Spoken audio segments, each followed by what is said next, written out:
watching News 25. Local coverage you can count on. News 25 is brought to you by J.K. Nelson Law, voted best of Las Vegas. Give them a call, 702-727-9900. News 25 is also brought to you by Desert View Hospital. You can count on us.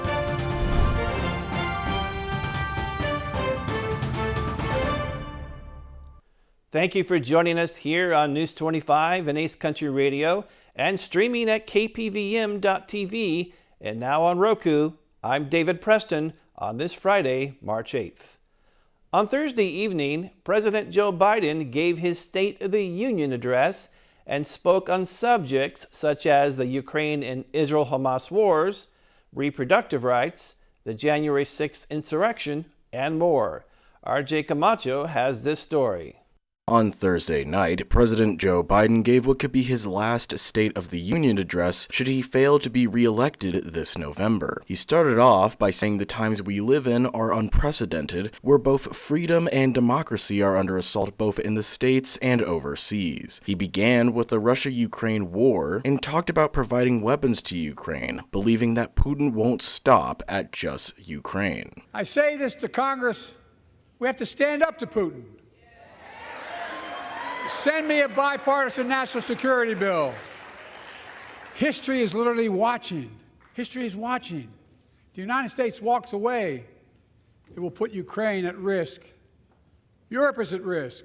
The free world will be at risk, emboldening others to do what they wish to do us harm. He stated he was determined as well to keep American soldiers out of the war in Ukraine and Russia. After touching on the subject of Russia and Ukraine, Biden began targeting what occurred on January 6th of 2023 when the Capitol building was stormed. During the speech, Joe Biden stated that Trump and some of those present at the speech wanted to bury the truth about the January 6th incident. We all saw with our own eyes the insurrectionists were not patriots. They'd come to stop the peaceful transfer of power, to overturn the will of the people. January 6th lies about the 2020 election and the plots to steal the election posed a gravest threat to U.S. democracy. We must be honest. The threat to democracy must be defended. My predecessor and some of you here seek to bury the truth about January 6th. I will not do that. This is the moment to speak the truth and to bury the lies. Here's the simple truth. You can't love your country only when you win. He then moved on to reproductive rights, talking about the overturning of Roe v. Wade and the current subject of banning IVF, which is a reproductive assistance treatment. Those bragging about overturning Roe v. Wade have no clue about the power of women, but they found out. When reproductive freedom was on the ballot, we won in 2022 and 2020, and we'll win again in 2024. He additionally vowed to restore Roe v. Wade. When speaking about the COVID pandemic of 2020, he claimed that Trump failed to care during the incident. A heckler in the crowd yelled lies. A president, my predecessor, failed the most basic presidential duty that he owes to American people, the duty to care. I think that's unforgivable. Biden then moved on to the ongoing border situation, which drew ire from the Republicans attending the speech. In November, my team began serious negotiation with a bipartisan group of senators. The result was a bipartisan bill with the toughest set of border security reforms we've ever seen. Oh, you don't think so? Oh, you don't like that bill, huh? That conservatives got together and said it was a good bill? I'll be darned. That's amazing. That bipartisan bill would hire 1,500 more security agents and officers, 100 more immigration judges to help tackle the backload of 2 million cases, 4,300 more asylum officers, and new policies so they can resolve cases in 6 months instead of 6 years now. Finally, Biden spoke on the Israel-Hamas war, stating that the U.S. will build a port in Gaza in order to make providing aid easier. I'm directing the U.S. military to lead an emergency mission to establish a temporary pier in the Mediterranean on the coast of Gaza. No U.S. boots will be on the ground. A temporary pier will enable a massive increase in the amount of humanitarian assistance getting into Gaza every day. To view Joe Biden's full speech, you can watch it on the White House's YouTube channel. After Biden's speech on Thursday night, many Republican politicians voiced their opinions on social media, pushing back on Joe Biden's speech. Anthony Roberts covers this story. Parenting is a challenge, especially when dealing with behavioral issues or special needs. We've been there. Download the Been There Life Coaching app and talk to someone who's been in your shoes. A sponsor of Positive Pahrump. After Biden's State of the Union speech, which took place Thursday night, many Republican lawmakers, as well as Donald Trump, made comments about the speech. Senator Mike Crapo from Idaho said President Biden once again touted an optimistic review of his performance from the last 3 years that ignores reality and the struggles Americans confront. On more than one occasion, his words lacked accountability, shirking responsibility onto others to make up for his own failed actions. Representative Mike Simpson from Idaho said, instead of providing solutions, the president only offered disingenuous political spins. Make no mistake, every day American families are worse off now than they were 4 years ago. This is a direct result of President Biden's self-inflicted policy wounds. Tonight's address reaffirmed that President Biden has no desire to reverse course and tackle our nation's crisis. Senator John Kennedy had this to say. I'm an eternal optimist, but I am also a committed realist. And the fact is that the Biden administration has been breathtakingly awful. President Biden has mismanaged Congress, he's mismanaged COVID, he's mismanaged the economy, he's mismanaged inflation, he's mismanaged the national debt, the border, crime, he's mismanaged Afghanistan, he's mismanaged the wars in Ukraine and the Middle East, he's mismanaged China, he's embraced cancel culture, he's treated parents like domestic terrorists, and his administration has foolishly sacrificed America's energy independence.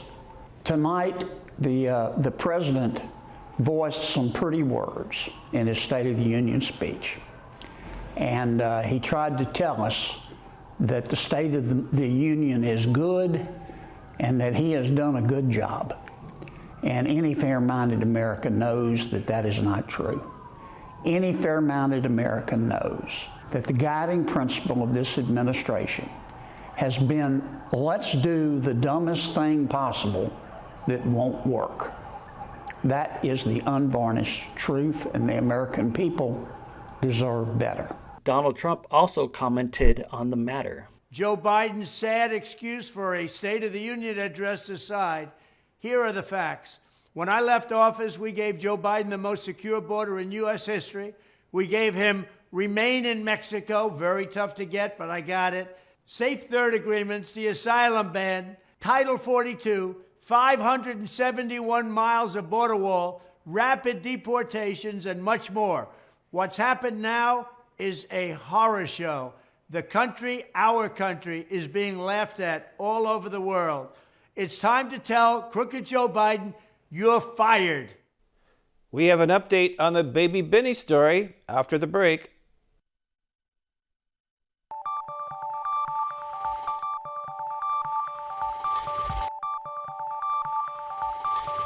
You're watching News 25. Local coverage you can count on. This segment of the news is brought to you by Tower Pizza, voted best pizza in Pahrump 2023. Give them a call at 775-537-2211, 775-537-2211, or visit the website www.towerpizzanv.com.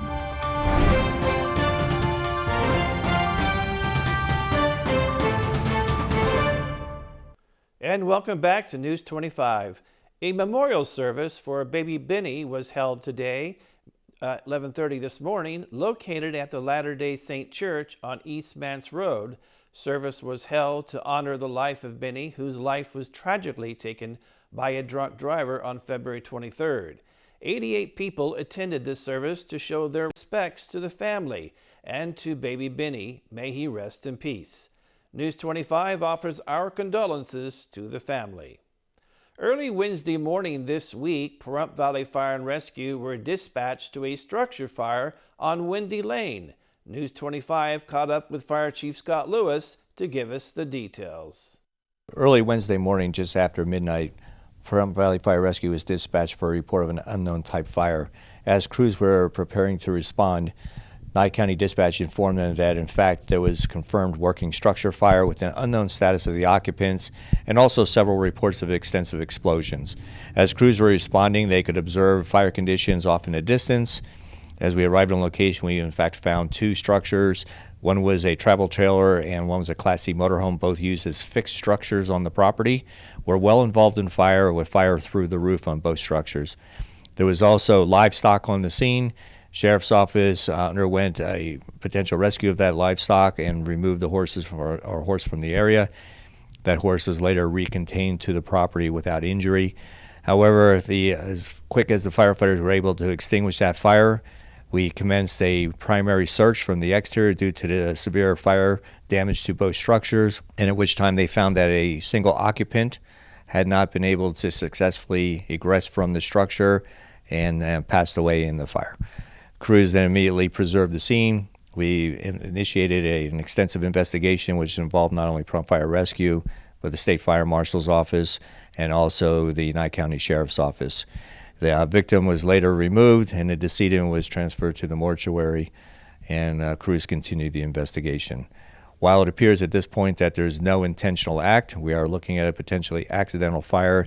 The exact ignition source is still under investigation. There were several reported explosions. They were believed to be related to propane tanks and other materials stored on the property. There were several small deceased animals on the property. Most of them consisted of rabbits, which were pet rabbits of the decedent. Both. There was actually animals both inside and outside the structure in respective pens. There was a large pig that was on scene that was uninjured, but there were several animals as well.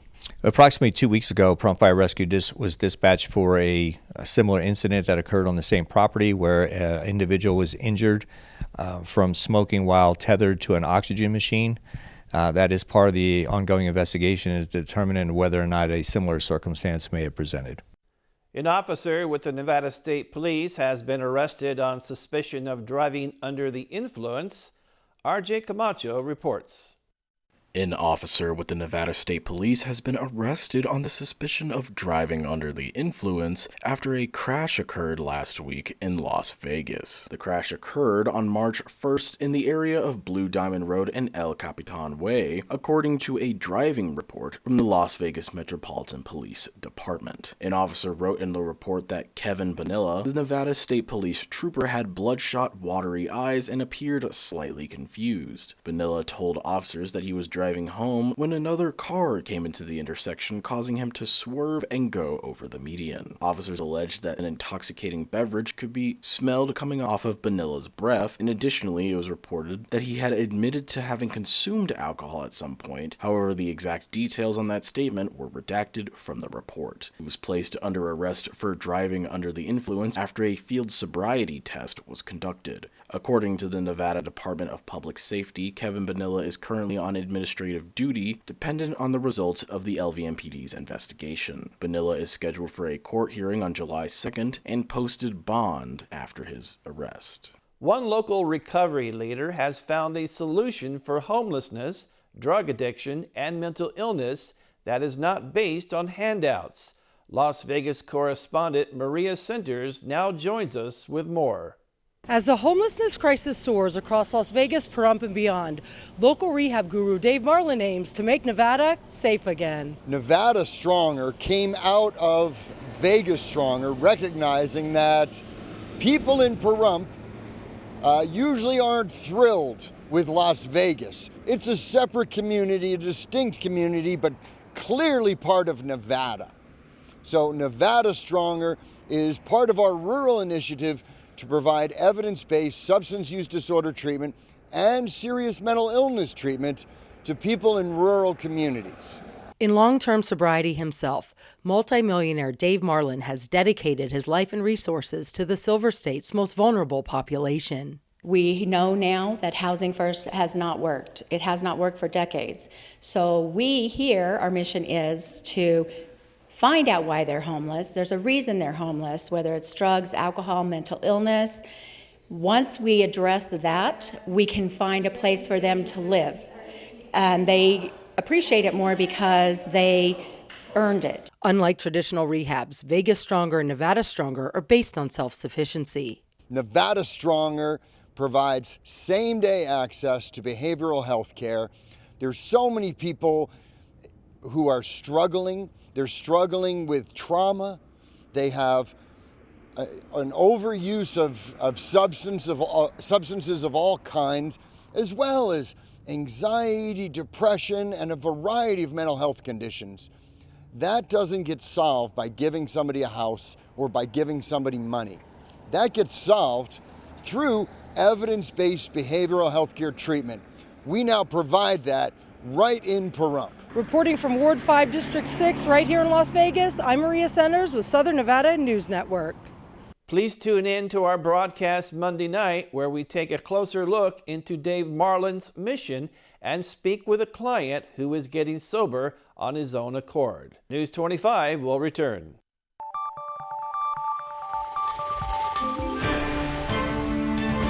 You're watching News 25. Local coverage you can count on. News 25 is brought to you by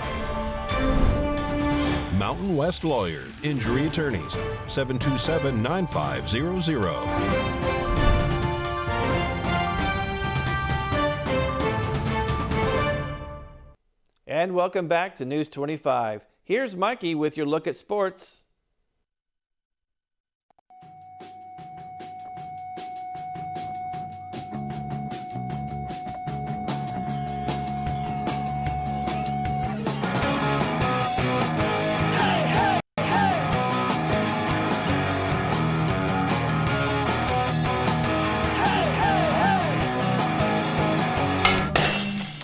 Time now for your News 25 look at sports and streaming at www.kpvm.tv and on Roku. Golden Knights returned home after their road trip to T-Mobile Arena, welcoming the Vancouver Canucks. They lost 3-1. That's a 4-game losing streak. They welcomed the Detroit Red Wings on Saturday.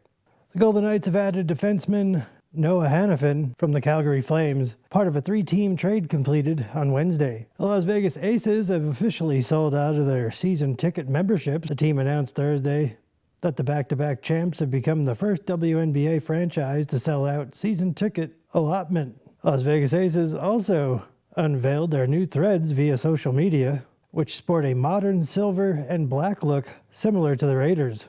The Steelers and Giants either have met or are meeting with Russell Wilson. There are expected to be more, including possibly the Raiders, per sources. Pahrump Valley Trojans legend Brendan Benedict stopped by the studio today. The two-time Nevada state champion talks about his preparation. I wrestled Ruben Severa from Virgin Valley. Yeah, I was very nervous because me and him have been fighting back and forth this season. It was a 2-1 situation where he was beating me in wins this season, so it was pretty difficult, challenging, but I finished on top. We'll hear more from Brendan Benedict next week, and that's your look at sports on News 25. And here's Mikey again to tell us what's cooking on Classic Country Breakfast this Sunday. Howdy. On the menu this week on Classic Country Breakfast, on March 5th, 1963, Patsy Cline, Cowboy Copas, and Hackshaw Hawkins were killed in a plane crash. We'll remember them. Born on March 6, 1905, Bob Willis. Pay tribute to him. Born on March 7th, 1944, Towns Van Zandt. We'll pay tribute to him. In the Not an Oldie But a Goodie segment, my special guest, Allie Colleen, calls in to talk about her new single, which is a duet with Lee Brice, called While We're Still Friends. We all ended up writing together. So it was Sarah and Lee and I. And it was incredibly cool. It's always a cool thing, when you live in Nashville to get to be the worst. I don't know if worst is the right word to use, but, kind of the baby in the room, right? Like the worst one in the room, because all you get to do is learn, and sit back and watch these people. And especially for me, someone who I've been a fan of since I was, a kid. And I've been a huge fan of Lee Brice music since I was a kid. So it was just incredible. Classic Country Breakfast this Sunday morning at 8. on Ace Country Radio and streaming at KPVM.TV, channel 25.8.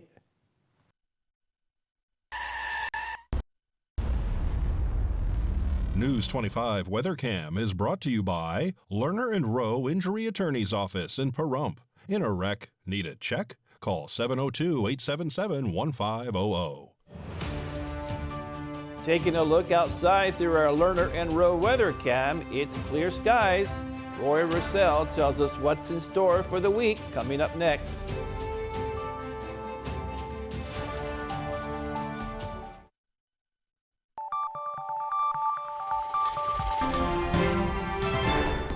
News 25 weather is brought to you by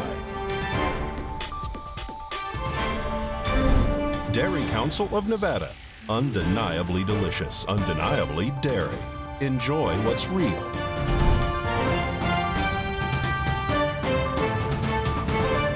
Good evening, Nevada. I'm Roy Rosell here from the Channel 25 Weather Studios and streaming everywhere at KPVM.TV and Roku. Taking a look at Nevada right now, up in northern Nevada, Fernley is at 53 degrees, Fallon is at 51, Carson City and Tonopah are both at 50 degrees, Goldfield is at 52 degrees, Beatty at 65, Amargosa at 69, and Las Vegas at 65 degrees. And then, of course, there's Death Valley at 79 degrees.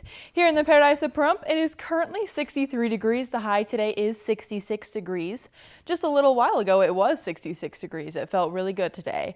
The humidity percentage today is 14%. It is sunny and the sun rose this morning at 6:03 in the morning and set at 5:46 p.m. There's also clear skies today and the low tonight is going to be 38 degrees. The humidity goes up just a little bit higher to 37%. And taking a look at the 7-day forecast, taking a look at this weekend and next week, there is a lot of sunny days, high 60s and low 70s. And on Sunday, you'll see that clock ticking because it is spring forward and we will be going an hour forward. I hope everybody is going to enjoy the 1 hour less of sleep that we're going to get, but we're going to have longer days. Back to the desk, here's David.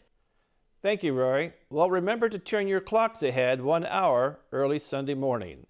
Well, that wraps up this edition of News 25. I'm David Preston. Have a great weekend.